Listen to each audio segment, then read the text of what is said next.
Hi, Tyler Stiglitz. We're doing the input coupled planetary transmission for a tandem bicycle. Hi, Andy Bird. My name is John Schildmeyer. The overview, Tyler, it looks like you've got something with the tandem bicycle. I'm thinking if I ride a tandem bike, it's going to be a pain pedaling exactly like the other person. What's the background on this project? How's it work? Exactly. Well, what we've tried to do is allow each rider to choose their own gear ratio and pedal at their own speed or cadence. The way that we've done this is taken a planetary transmission, allowed one rider to power the ring gear, the other to power the sun, and the output will be the carrier. Couple the inputs, and send that to the back tire. So that's the basic overview of our objective. I think you used some computer graphic modeling package. How did you put that to use to help you design the bike? Actually, the CAD program that we chose to use was Proj. Proj helped us out tremendously in our design here. First step of Proj was actually modeling the frame, getting all the dimensions and all the angles and everything that the original frame was in. And after that, we modeled every other part and component that was going to be used again on the tandem. And also, as we got parts in, such as our hubs and our planetaries, things of such, we modeled that. So we modeled it in Proj and then assembled it in Proj.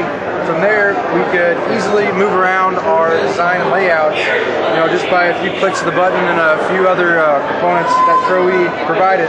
So we could actually get a CAD model, a computer-aided model of the bike and how it's going to be work and how it's going to lay out. So is it quicker to develop a CAD model than it is to build 5 bikes? What do you mean by that? Well, if I didn't have a CAD model, I'd have to build one, take it apart, build it again, take it apart, build it again, because I keep doing it wrong. CAD's the way to go first when designing. In CAD, if you don't like something, click on it, press delete, easy as that. If you go out and just say, let's throw a chunk of metal here, you're gonna have to put it there, crack it off or grind it off, whatever, and start over. With CAD, point, click, put things here and there. You can visually see on the computer how you're gonna then build it.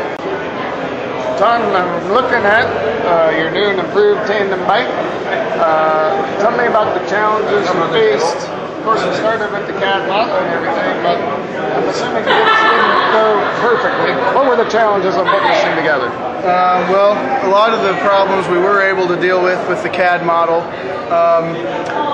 For instance, we figured out that we were going to have to mount the hub somewhere besides at the pedals where we originally wanted to. So from there, we still had to come up with a mounting bracket. We actually had a mounting bracket fail the first time we tried to ride it, so we redid it and added some extra support there. Another challenge is, from looking here, is the routing of all of the chains. We have 4 chains in a pretty compact area, so getting everything to line up properly without hitting was a very large challenge, which right now they're very close, but it does work. However, one way to improve that, they make tires where the threads are actually on the opposite side, so that we could move the planetary to this side, all these sprockets to the other side, and then that would be 2 chains. Then you would have two chains on this side and 2 chains on that side, and that would help get rid of that problem. Another problem was the back tire. This planetary takes up more space than the original gearing back here, so we had to widen these bars to support it, and also get a longer axle. The original bike axle wasn't long enough. To make sure that our changes in the axle would work, we modeled it in Proj.